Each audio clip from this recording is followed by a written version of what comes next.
So once students hit about 8th or ninth grade in English, they really are looking for a deep analysis of the literature. The problem is this is a very abstract way of writing, and there's often not a lot of instruction.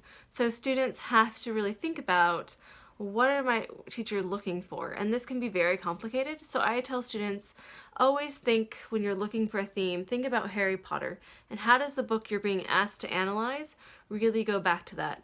I tell students, you don't want to probably use Harry Potter in your essay, especially if you're in an upper level class, but it's a way of getting your brain going.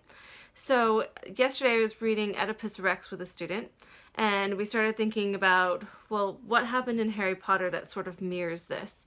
And it's a really nice way of teaching students how to compare and contrast books.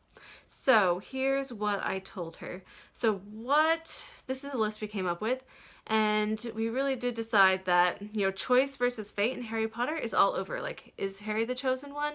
How does that work out? What does he actually have to do? And how does that compare and contrast to the oracles and Oedipus Rex? So this was a really nice way of helping her understand that she could bring a lot of that analysis into it and have conversations between books. And I feel that Harry Potter is a really nice way of doing it. I do tell students don't use it in your actual essay, especially at a higher level, but it is important to be able to start having those conversations about books.